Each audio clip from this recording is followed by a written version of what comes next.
Balet. Seriusan lo? Maisa, salah masuk sekolah lo.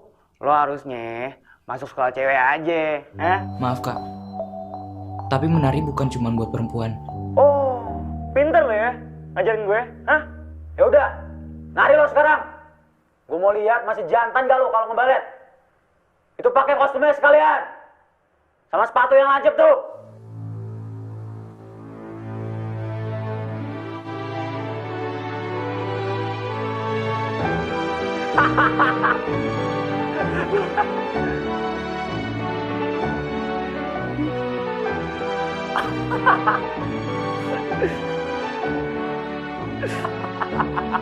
Cepet muternya cepet apa?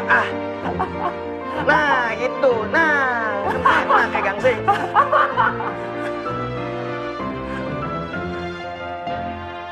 Woi, jangan berhenti kalau gue belum suruh berhenti.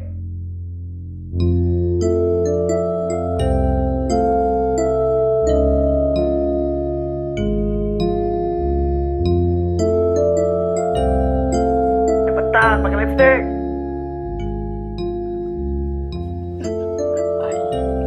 Cantik juga loh.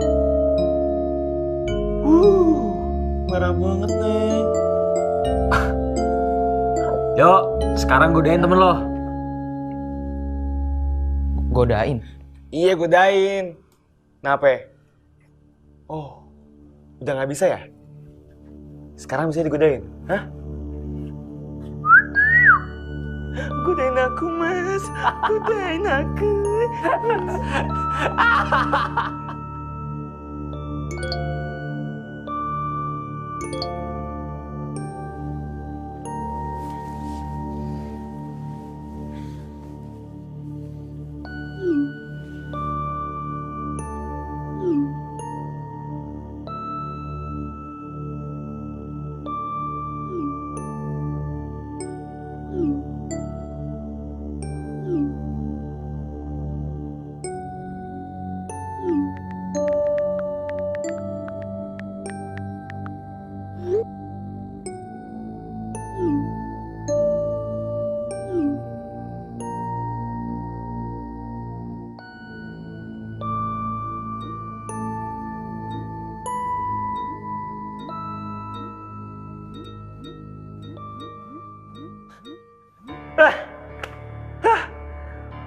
Wah, parah. Woi, pada kerasukan nih. Pakai rok aja lah semua. Tolong kak, berhenti. Atau kami lapor ke pihak sekolah. Apaan deh? Makin absurd sih. Kak, kalau kakak ngelecehin Maisa, berarti kakak udah ngelecehin kita semua dong.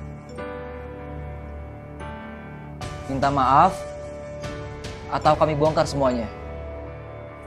Jangan lupa, pesan-pesan kalian juga ada di sini. Minta maaf, minta maaf, minta maaf, minta maaf, minta maaf, minta maaf, minta maaf, minta maaf. Udah iya, gue minta maaf.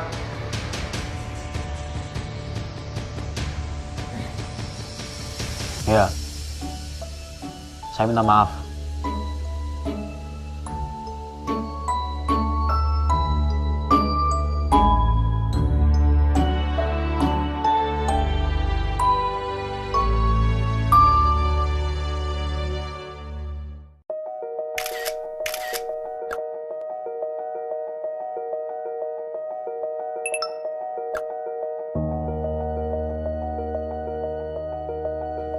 Sikat bro. Brewokan. Orang kantoran lu. Bro, lu pada nggak bisa apa? Nggak ngebully orang? Hah? Hai Jeng.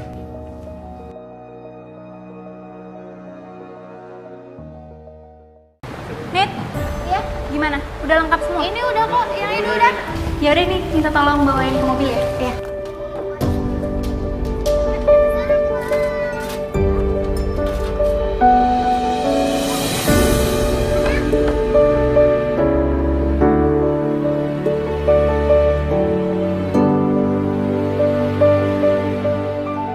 Assalamualaikum. Waalaikumsalam. Aduh, sakit. Kamu kenapa? Wah, papa. Main lagi yuk. Ayo. Ada apa ya? Ini Ibu, ada sedikit rezeki dari kami. Mohon diterima. Makasih banyak ya, Neng ya. Iya, Bu. Kami permisi dulu ya.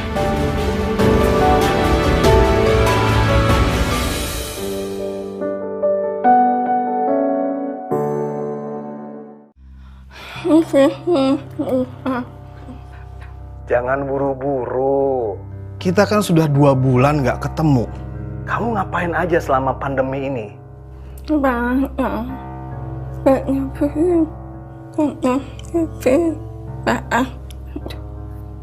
Baju tidur kamu modelnya bagaimana?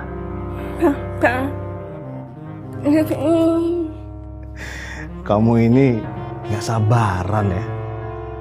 Kamu itu gemesin. Judul skripsi kamu apa?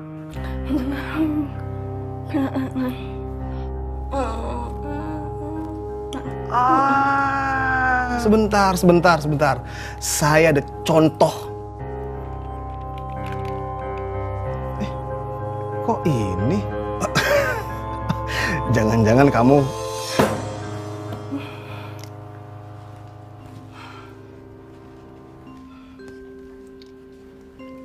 Sinta, kamu kenapa?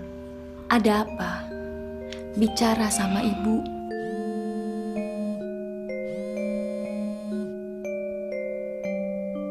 Ada apa?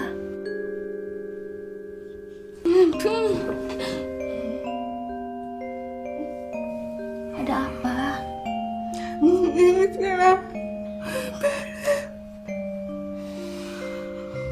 Kita harus lapor, biar kamu tidak sendiri. Lapor.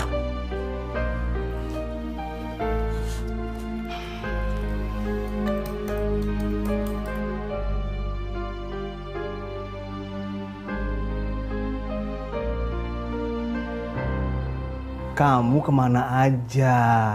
Kamu mau lulus gak? Ya sudah, malam ini kita ketemu. Tidak bisa secara online seperti ini. Apalagi judul kamu tentang pelayanan. Nanti saya kirim ya alamat hotelnya.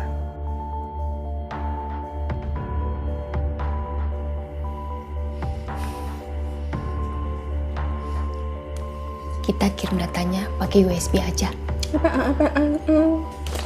Biar lebih aman. Kita tidak pernah tahu siapa saja yang bisa melihat data-data kita yang kita kirim lewat internet. Ayo.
Assalamualaikum warahmatullahi wabarakatuh. Selamat siang dan selamat datang kepada seluruh hadirin dalam acara pengumuman keputusan bersama 3 menteri, yaitu Menteri Pendidikan dan Kebudayaan, Menteri Dalam Negeri, dan Menteri Agama tentang penggunaan pakaian seragam dan atribut bagi peserta didik, pendidik, dan tenaga kependidikan di lingkungan sekolah yang diselenggarakan pemerintah daerah pada jenjang pendidikan dasar dan menengah.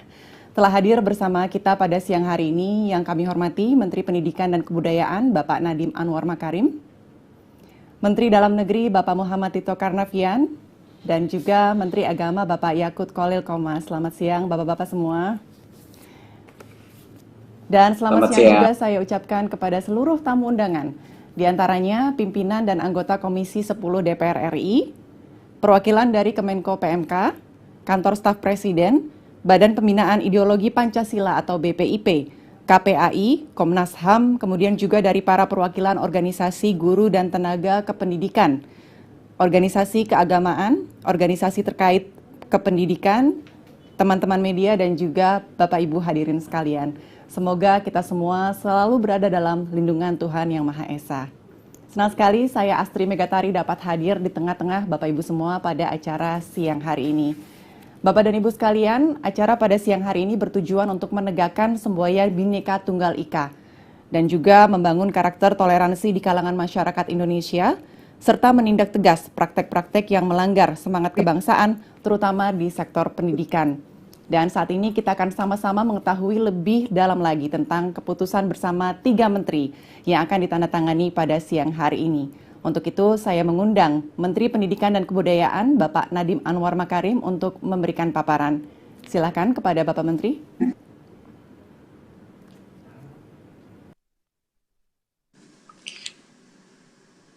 Assalamualaikum warahmatullahi wabarakatuh. Salam sejahtera bagi kita semua. Om Swastiastu, Namo Buddhaya, salam kebajikan, Rahayu. Yang saya hormati, Menteri Dalam Negeri Republik Indonesia, Bapak Muhammad Tito Karnavian. Yang saya hormati, Menteri Agama Republik Indonesia, Bapak Kiai Haji Yakut Khalil Qomas. Dan yang saya hormati, pimpinan dan anggota Komisi 10 DPR RI. Yang saya hormati, perwakilan dari Kemenko PMK, Kantor Staf Presiden, Badan Pembinaan Ideologi Pancasila, KPAI, Komnas HAM, para organisasi guru dan tenaga kependidikan, para organisasi keagamaan, para organisasi terkait kependidikan, serta hadirin yang berbahagia. Izinkan saya menyampaikan paparan mengenai surat keputusan bersama Menteri Pendidikan dan Kebudayaan, Menteri Dalam Negeri, dan Menteri Agama.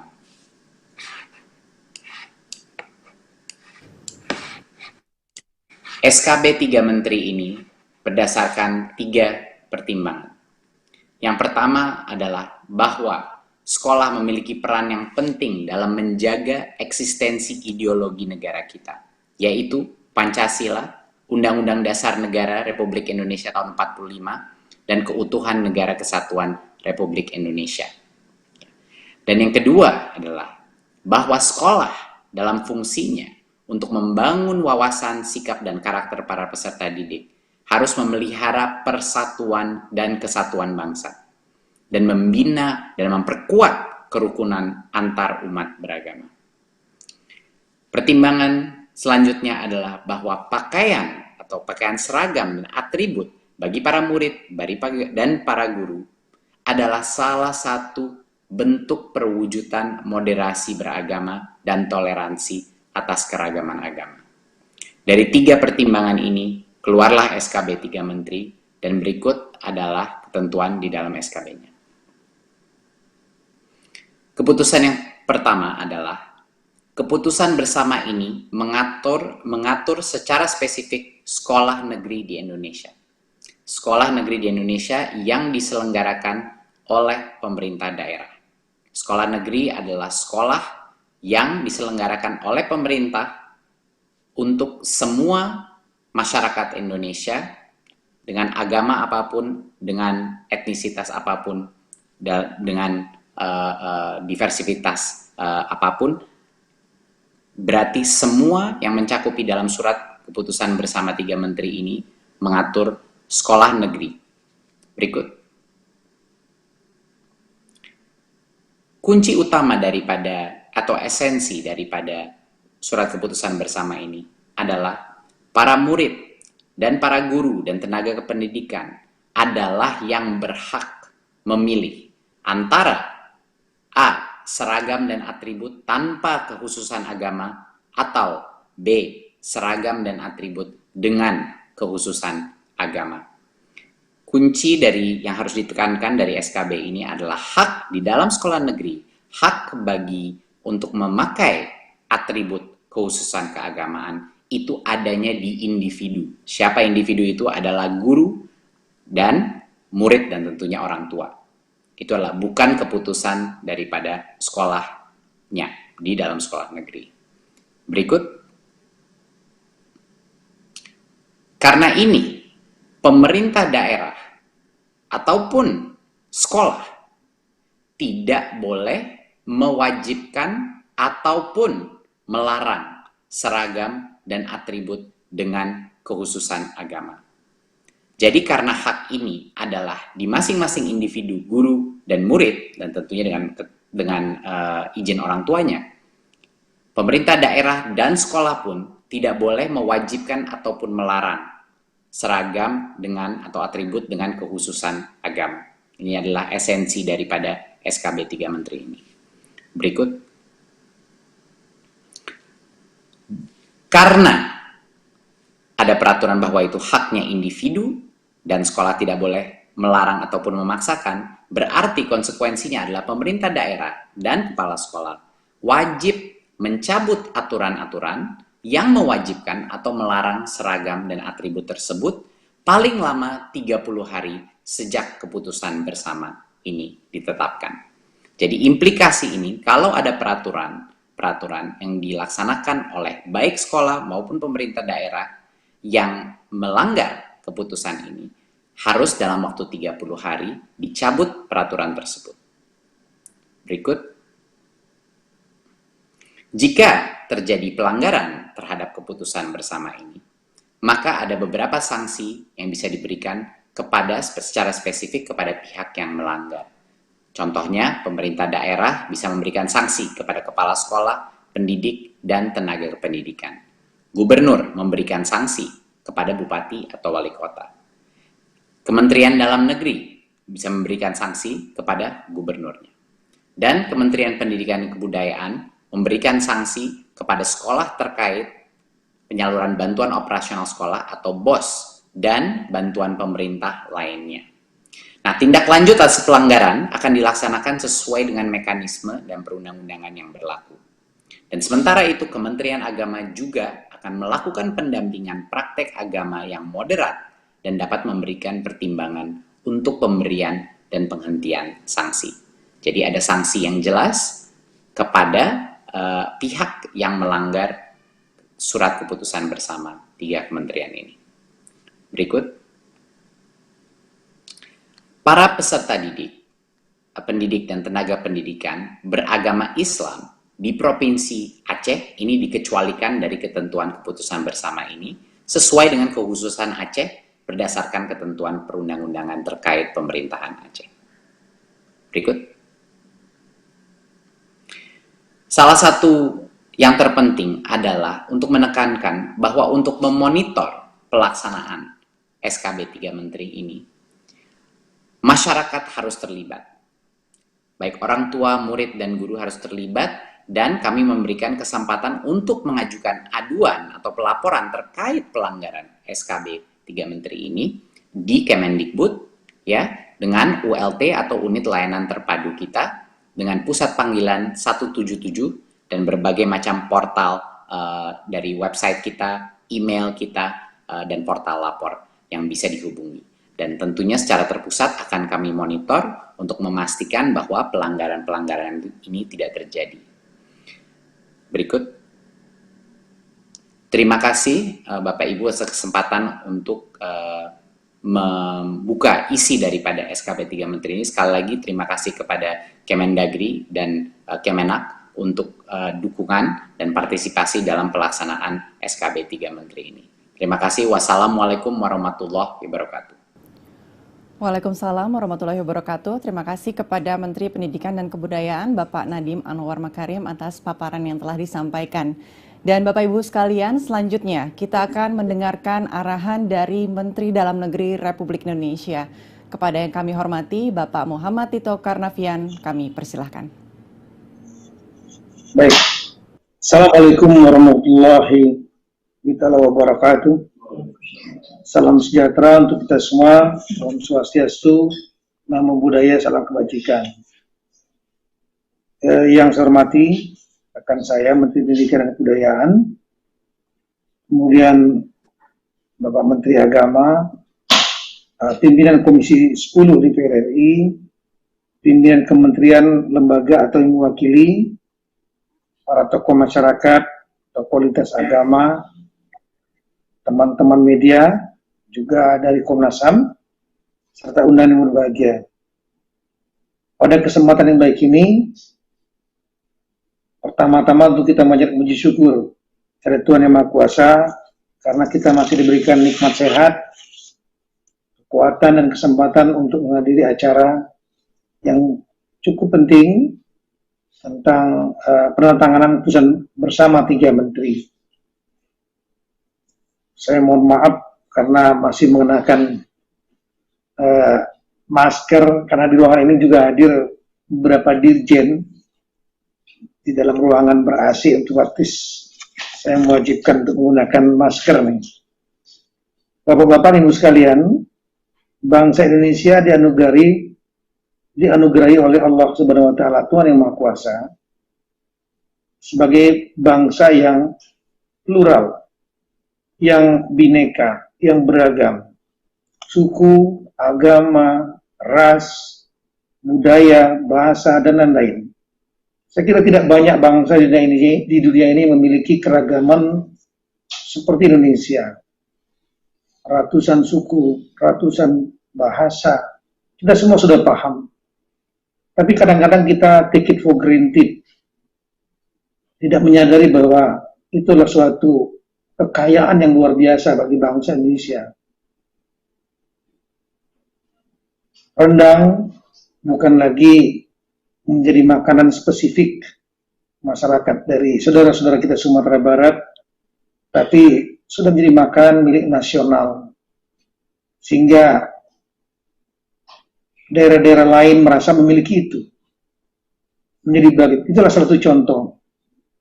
Tapi sebaliknya, dalam ilmu manajemen konflik, perbedaan juga mengandung potensi kerawanan konflik. Oleh karena itu, berbagai perbedaan yang ada di Indonesia dalam berbagai bidang, di samping kekayaan, juga mengandung potensi kerawanan konflik. Oleh karena itulah perlu untuk dirawat dan dijaga dalam rangka mewujudkan cita-cita pendiri bangsa kita, para founding fathers, yaitu mendirikan negara kesatuan Republik Indonesia yang plural dan bineka. Kesatuan nasional ini hanya dapat terwujud dengan saling menghormati dalam segala keberagaman, termasuk dalam bidang keagamaan. Beragama adalah hak asasi manusia. Setiap orang bebas untuk menurut agamanya masing-masing dan beribadat menurut agama dan kepercayaan masing-masing. Sudah merupakan tugas negara untuk menjamin dan menghormati kemerdekaan setiap warga negaranya dalam memeluk dan beribadat menurut agama dan kepercayaannya. Banyak landasan hukum yang sudah dibuat oleh bangsa ini untuk menjamin spirit tersebut. Konstitusi kita, UUD 45, sudah sangat jelas menyebutkan dalam pasal 29 ayat 1, negara berdasar atas ketuhanan Yang Maha Esa. Ayat 2, negara menjamin kemerdekaan tiap-tiap penduduk untuk memeluk agamanya masing-masing dan untuk beribadat menurut agamanya dan kepercayaannya itu. Konstitusi selain mengatur tentang menghormati hak asasi manusia, pada saat yang sama juga mengatur tentang kewajiban Hal tersebut dijelaskan dalam pasal 8J ayat 2. Dalam menjalankan hak dan kebebasannya, setiap orang wajib tunduk kepada pembatasan yang ditetapkan undang-undang dengan maksud semata-mata untuk menjamin pengakuan serta penghormatan atas hak dan kebebasan orang lain dan untuk memenuhi ketuntunan yang adil sesuai dengan pertimbangan moral, nilai-nilai agama, keamanan, dan ketertiban umum dalam suatu masyarakat demokratis. Lebih spesifik, dengan sistem pemerintahan saat ini, sistem pemerintahan demokrasi yang desentralisasi, Undang-Undang Nomor 23 tahun 2014 tentang pemerintahan daerah, pasal 10 ayat 1 mengatur tentang desentralisasi tersebut, di mana ada urusan yang menjadi urusan pemerintahan pusat, yang disebut urusan pemerintahan absolut, ada 6, yaitu politik luar negeri, pertahanan, keamanan, justisi, moneter dan fiskal nasional, dan yang terakhir adalah yang ke-6, agama. Itu diatur oleh pemerintahan pusat. Kemudian urusan pemerintahan umum, masalah persatuan bangsa, wawasan kebangsaan, dan lain-lain. Ini juga menjadi urusan pemerintahan pusat, tanggung jawab pemerintah pusat, yang didelegasikan juga kepada gubernur sebagai wakil pemerintah pusat di daerah. Kemudian urusan pemerintahan konkuren, urusan pemerintahan yang diserahkan kepada daerah, yaitu urusan-urusan lain di luar urusan-urusan pemerintahan yang bersifat absolut 6 tadi, dan urusan-urusan yang menyangkut persatuan dan kesatuan bangsa. Ini dapat diatur oleh daerah. Ada yang wajib sesuai dengan pertimbangan karakteristik atau kepentingan yang bersifat nasional sama, misalnya bidang pendidikan, bidang kesehatan, juga ada yang bersifat pilihan. Misalnya di DKI Jakarta tidak ada daerah pertanian, otomatis ini menjadi pilihan dari DKI untuk tidak program-program di bidang pertanian bukan menjadi hal yang utama. Daerah-daerah yang memiliki potensi kelautan, mereka menjadi pilihan untuk diprogramkan oleh daerah yang bersangkutan. Titik berat pada tingkat 2. Kemudian Bapak Ibu sekalian, pada kesempatan ini saya ingin mengingatkan bahwa pendidikan merupakan usaha yang sengaja, secara sadar dan terencana untuk membantu meningkatkan perkembangan potensi dan kemampuan anak didik agar bermanfaat bagi kepentingan hidupnya sebagai seorang individu dan generasi emas bangsa di masa depan. Oleh karena itu, dunia pendidikan haruslah menjadi lingkungan yang menyenangkan. Kunci keberhasilan negara suatu bangsa bukan hanya tergantung pada sumber daya alam, tapi yang utamalah sumber daya manusia. Dan sumber daya manusia ini bersifat komprehensif, tidak hanya memahami teknis, tapi juga integritas dan moralitas. Di antaranya adalah toleransi dalam keberagaman. Sekolah sejatinya juga berfungsi membangun wawasan sikap dan karakter peserta didik, pendidik, dan tenaga kependidikan untuk menyemai nilai-nilai luhur bangsa Indonesia.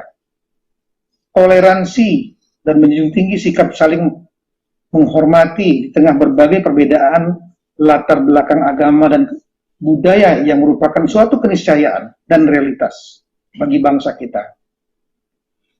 Untuk itulah pada kesempatan ini saya ingin mengingatkan tujuan penerbitan keputusan bersama 3 menteri ini, bahwa sekolah memiliki peran penting dan tanggung jawab dalam menjaga eksistensi ideologi dan konsensus dasar bernegara, yaitu Pancasila, Undang-Undang Dasar Negara Indonesia tahun 1945, keutuhan Negara Kesatuan Republik Indonesia, dan Bhinneka Tunggal Ika. Dengan demikian, pengaturan pakaian seragam dan atribut bagi peserta didik, pendidik, dan tenaga pendidikan sebagai salah satu komponen pendidikan, khususnya pada jenjang pendidikan dasar dan menengah di lingkungan sekolah yang diselenggarakan pemerintah daerah, haruslah mencerminkan moderasi keagamaan dan toleransi atas keragaman agama. Pendidikan dasar merupakan urusan kabupaten kota, sedangkan pendidikan menengah dan atas merupakan urusan pemerintah provinsi. Dengan menerbitkannya keputusan bersama ini diharapkan dapat mengambil langkah-langkah yang diperlukan untuk penyesuaian,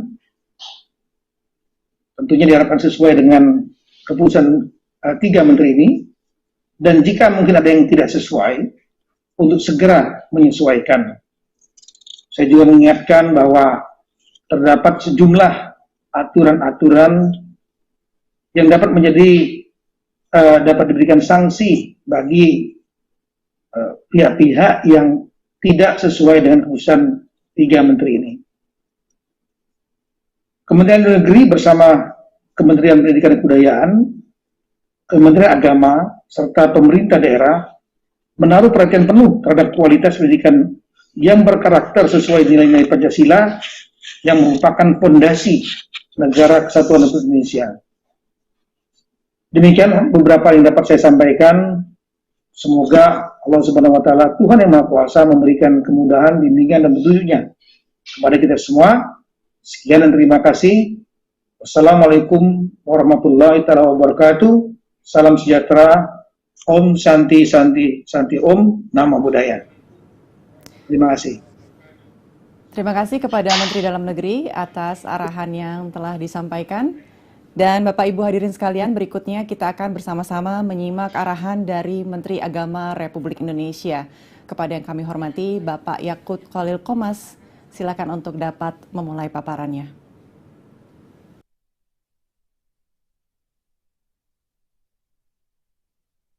Assalamualaikum warahmatullahi wabarakatuh. Bismillah, alhamdulillah, salatan wassalaman ala rasulillah wa ala alihi wa sahbihi ala ibni abdillah. Amabat, salam sejahtera untuk kita semua. Om Swastiastu, Namo Buddhaya, salam kebajikan. Yang saya hormati Bapak Menteri Dalam Negeri, Bapak Profesor Dr. Tito Karnavian. Yang saya hormati Mas Menteri Pendidikan dan Kebudayaan, Mas Nadiem Makarim, serta pimpinan dan anggota Komisi 10 DPR RI dan tamu undangan serta kawan-kawan media yang saya hormati. Tadi secara panjang lebar sudah disampaikan oleh Pak Mendikbud dan Pak Mendagri kenapa SKP 3 Menteri ini terbit. Saya perlu menambahkan sedikit bahwa secara sosiologis kita memang menemukan kenapa akhirnya SKP 3 Menteri ini kita keluarkan.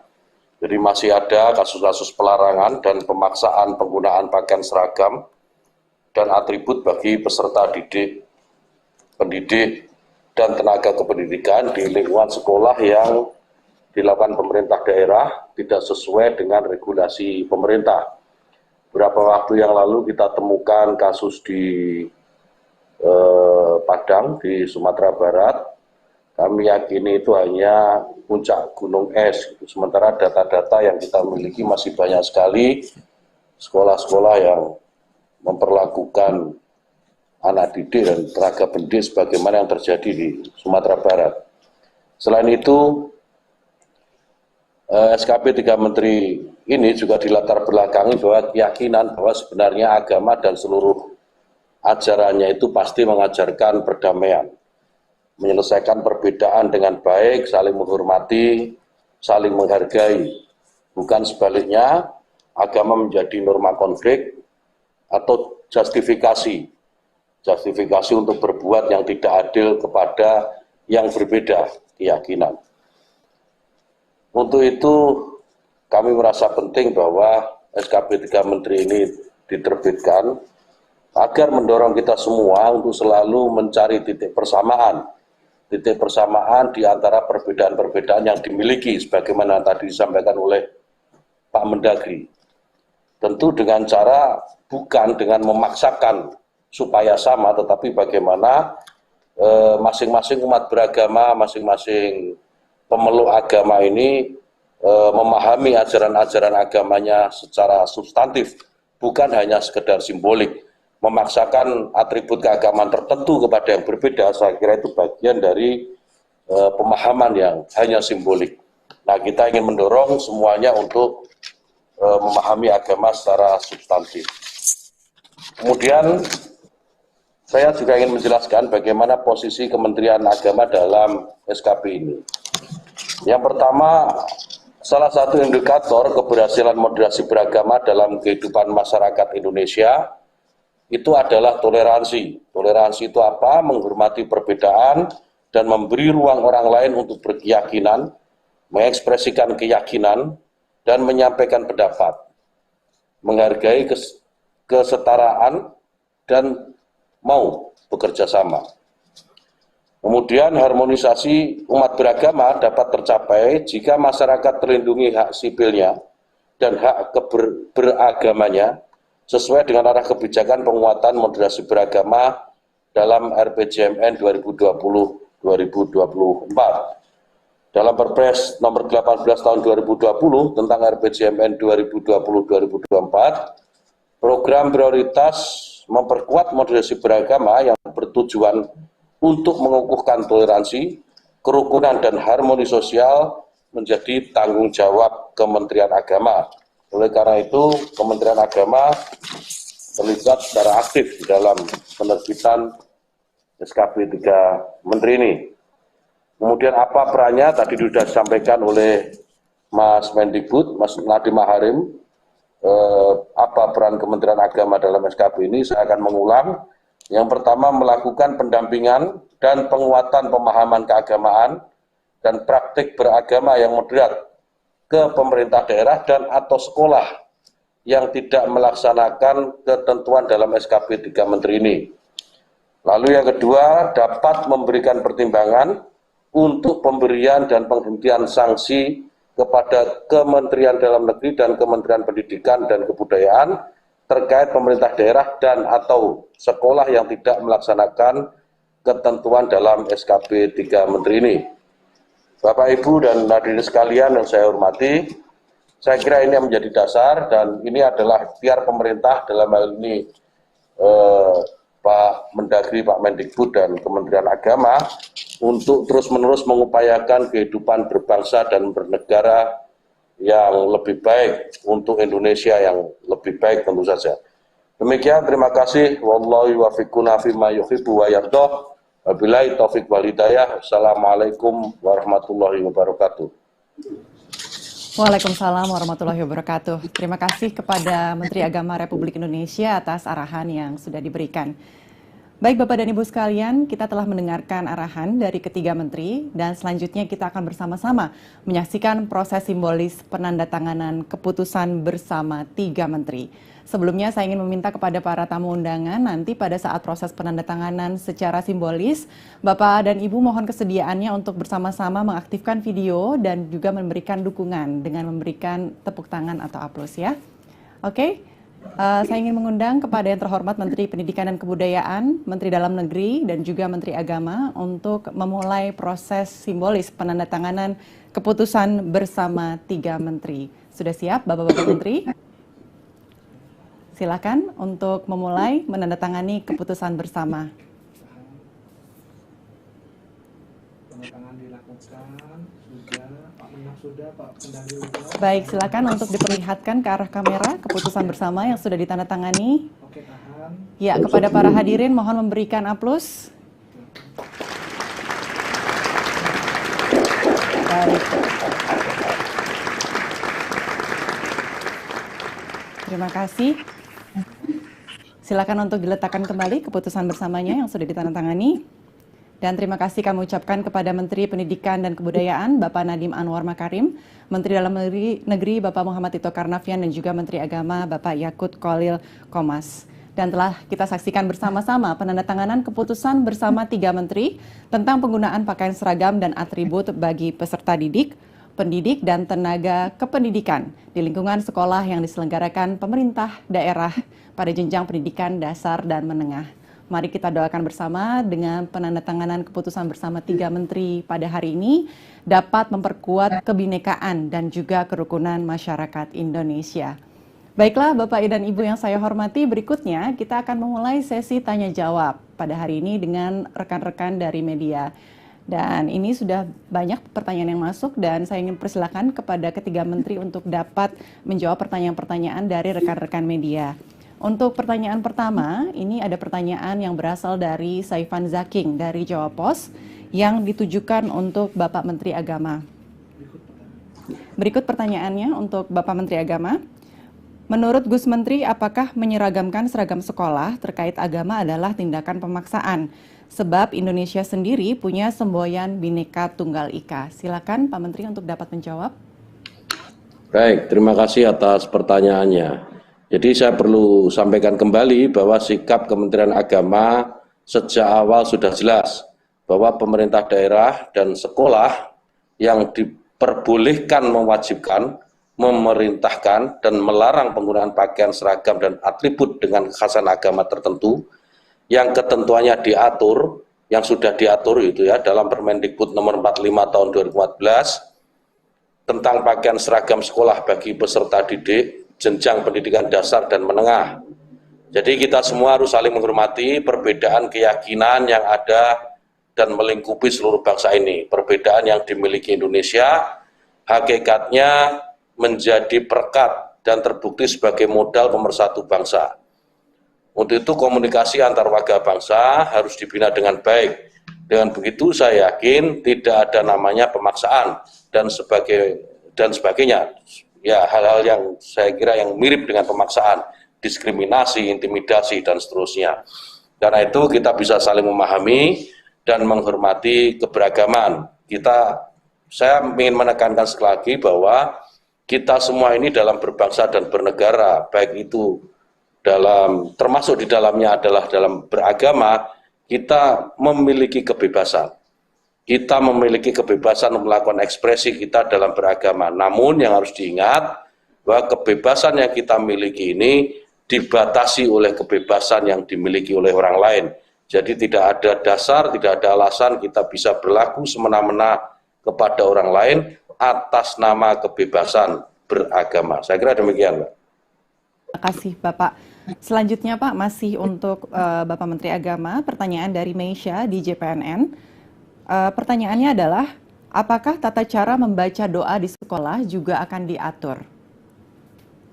Ya, silakan. Soal tata cara doa di sekolah, yang saya kira terutama ya sekolah yang siswanya multi agama, ya tentu harus dalam konteks menjaga toleransi dalam keberagaman maupun toleransi dalam keberagamaan.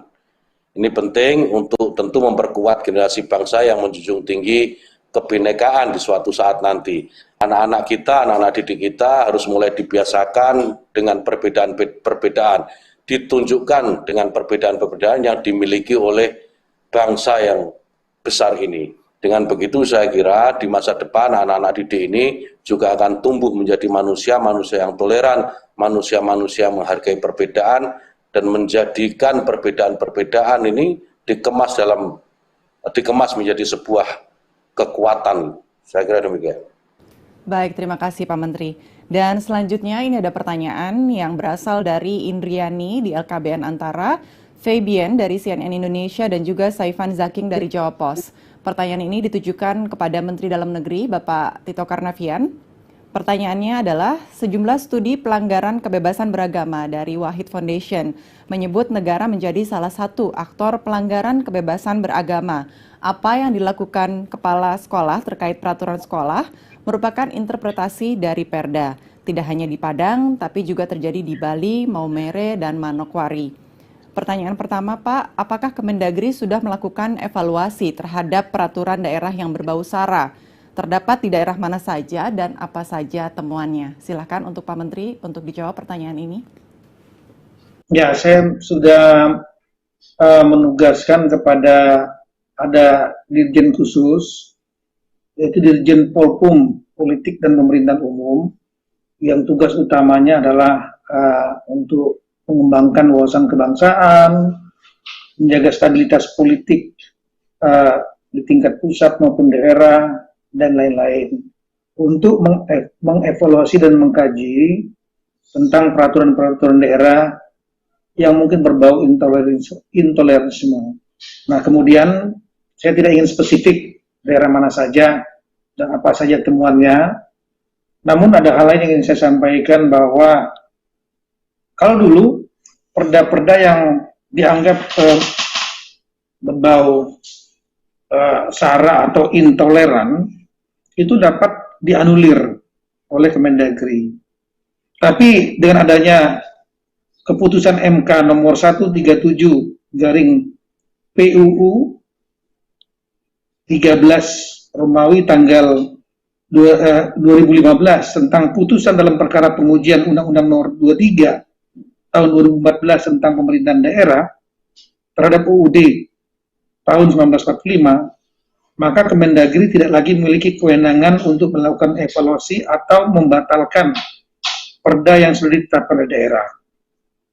MK memutuskan untuk perda yang sudah ada dievaluasi, dilakukan uji materi melalui Mahkamah Agung. Apa yang dapat dilakukan oleh Kemendagri? Kemendagri memiliki sesuai Undang-Undang Pemerintahan Daerah adalah pembina dan pengawas pemerintahan daerah. Ada sejumlah instrumen yang bisa kita lakukan dalam rangka untuk mencegah terjadinya pembentukan peraturan daerah yang berbau sara atau intoleran. Itu pada saat mekanisme penyusunan rancangan. Pada saat ada mekanisme penyusunan rancangan perda di provinsi dan untuk tingkat kabupaten kota dilakukan oleh provinsi, maka ada kewenangan dari Direktorat Jenderal Otonomi Daerah untuk melakukan fasilitasi. Di saat inilah, di momen inilah, kemudian kalau ada pasal atau substansi yang mengarah kepada intoleran atau yang dapat membahayakan persatuan-kesatuan bangsa, maka ini kita akan bisa memberikan masukan dan koreksi kepada daerah yang bersangkutan. Di samping itu, ada mekanisme lain, yaitu dapat lakukan gugatan oleh pihak ketiga atau pihak-pihak yang dianggap yang menganggap ini berbeda pendapatnya tentang perda yang dimaksud, diajukan kepada Mahkamah Agung. Karena memang untuk setingkat perda itu yang mengujinya adalah Mahkamah Agung. Kalau undang-undang yang mengujinya Mahkamah Konstitusi. Dan dari Kemendagri juga dapat sesuai dengan fungsi pembinaan dan pengawasan, dapat juga untuk mendorong dilakukan revisi perda tersebut oleh DPRD yang bersangkutan. Nah, ini adalah beberapa instrumen yang dapat kita lakukan dalam rangka untuk menjaga agar peraturan daerah itu sesuai dengan nilai-nilai pluralisme, nilai-nilai persatuan-kesatuan, toleran, moderat, dan lain-lain. Kami kira itu. Baik, terima kasih Pak Menteri. Selanjutnya masih pertanyaan dari LKBN Antara, CNN Indonesia, dan juga Jawa Pos. Masih ditujukan untuk Pak Menteri Dalam Negeri. Pertanyaannya adalah bagaimana upaya pemerintah pusat memangkas intoleransi di jajaran Pemda? Silakan Pak untuk dijawab. Ya, sebetulnya ada sejumlah aturan-aturan internal yang mengatur tentang ASN, aparatur sipil negara, baik berupa aturan undang-undang, peraturan pemerintah, peraturan menteri dari Kemenpan, peraturan Menteri Dalam Negeri, dan juga ada kode etik Korps Pegawai Republik Indonesia Korpri yang mengatur tentang atau untuk merawat persatuan dan kesatuan serta toleran di kalangan penyelenggara pemerintahan daerah. Namun di samping itu juga kita melakukan langkah-langkah yang bersifat persuasif dengan cara meningkatkan kegiatan-kegiatan, mengintensifkan kegiatan-kegiatan untuk menjaga wawasan kebangsaan tersebut. Katakanlah misalnya kegiatan upacara, di mana ada pengibaran bendera, kemudian pembacaan Pancasila, lagu Indonesia Raya, keseragaman aparatur sipil negara, berpakaian aparatur sipil negara yang melambangkan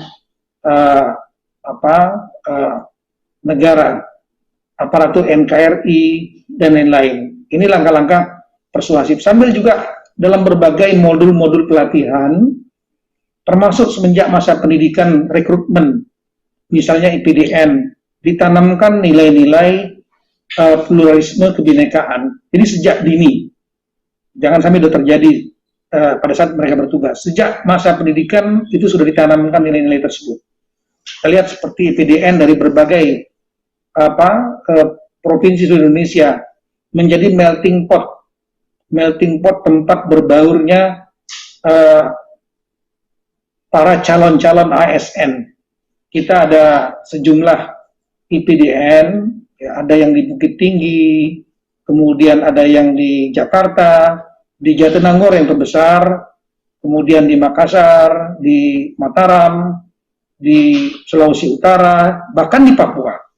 Nah, di situ modul-modul itu sudah dimasukkan di dalam kurikulum untuk merawat dan mengembangkan wawasan kebangsaan.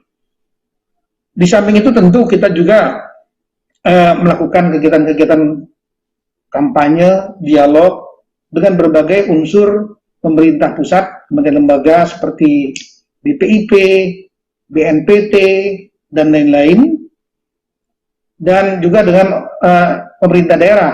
Banyak kegiatan-kegiatan kebersamaan dengan pemerintah daerah, rapat koordinasi, kemudian rapat koordinasi teknis, pelatihan-pelatihan jangka pendek, short course, itu juga dimasukkan, ditanamkan nilai-nilai itu.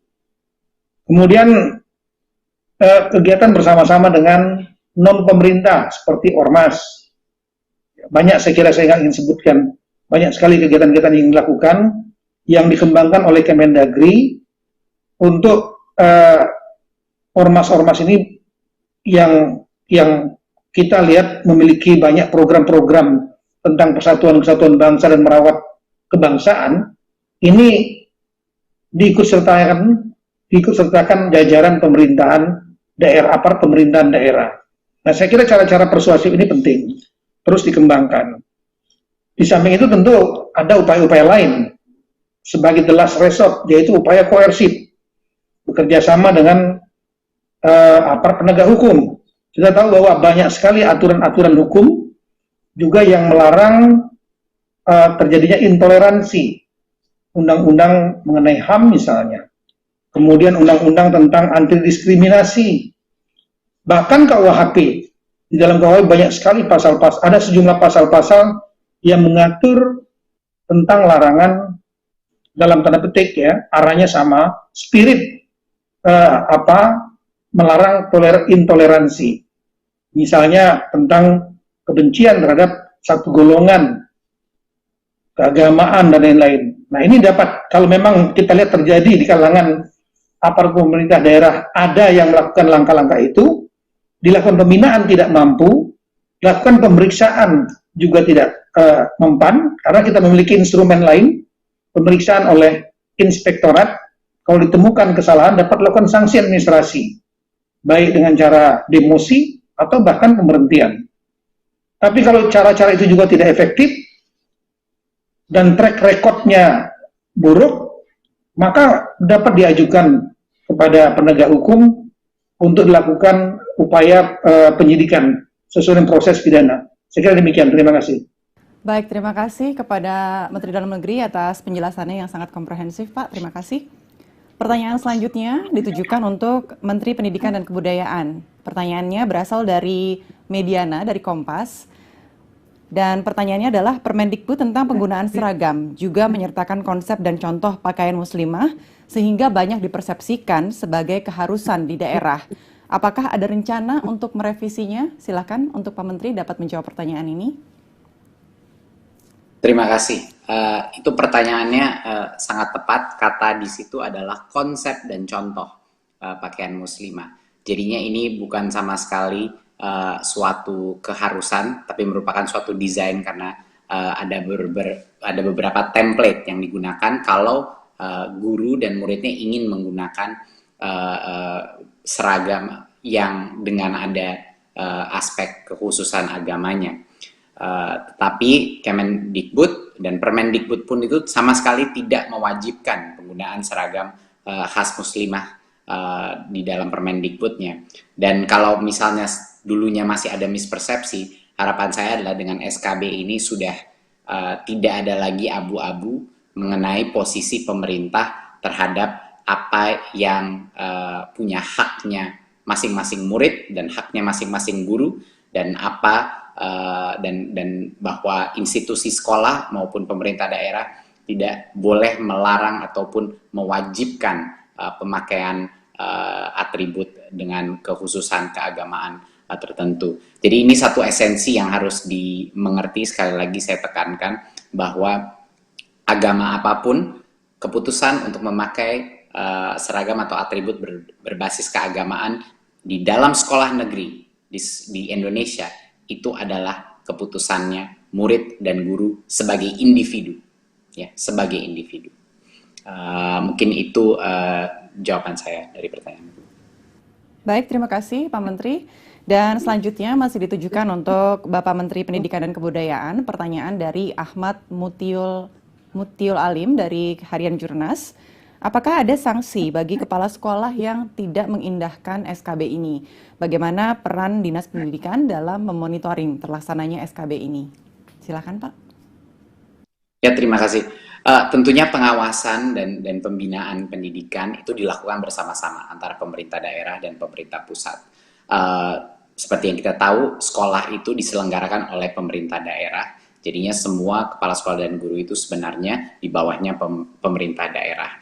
Tetapi terkait sanksi ini, Kemendikbud mengambil posisi yang sangat tegas, ya, dan bahwa jika sanksi-sanksi tersebut tidak dilakukan atau ada pelanggaran daripada esensi dari SKB tersebut, Kemendikbud siap melakukan menggunakan berbagai macam instrumen sanksi yang bisa digunakan, termasuk evaluasi ulang pemberian dana BOS, bantuan operasional sekolah, dan juga dana-dana bantuan pemerintah kepada sekolah tersebut yang terbukti melanggar aturan ini. Jadi posisi pemerintah pusat dan posisi Kemendikbud sangat jelas dan tegas bahwa ada konsekuensinya kalau kita tidak menghargai kemerdekaan, bukan hanya kemerdekaan belajar, tapi kemerdekaan untuk bisa menjalankan keyakinannya masing-masing sebagai individu, para guru dan murid-murid. Baik, terima kasih kepada Pak Menteri atas penjelasannya, dan Bapak dan Ibu hadirin sekalian, itulah tadi pertanyaan terakhir dalam sesi tanya jawab kita pada sore hari ini. Dan saya ingin mengucapkan terima kasih kepada seluruh rekan-rekan media atas partisipasinya dengan berpartisipasi dalam sesi tanya jawab kita. Dan dengan berakhirnya sesi tanya jawab, maka berakhir pula acara kita pada siang hari ini. Saya mengucapkan terima kasih kepada Menteri Pendidikan dan Kebudayaan Bapak Nadiem Anwar Makarim, Menteri Dalam Negeri Republik Indonesia Bapak Muhammad Tito Karnavian, dan juga Menteri Agama Republik Indonesia Bapak Yakut Khalil Qomas. Terima kasih Bapak-Bapak semua, salam sehat selalu. Dan juga terima kasih saya ucapkan kepada Bapak Ibu atas kehadiran dan atensinya. Semoga keputusan bersama 3 menteri ini bisa membangkitkan semangat kita untuk terus membangun karakter kebinekaan di masyarakat Indonesia, khususnya di sektor pendidikan. Akhir kata, saya Astri Megatari pamit undur diri. Wassalamualaikum warahmatullahi wabarakatuh.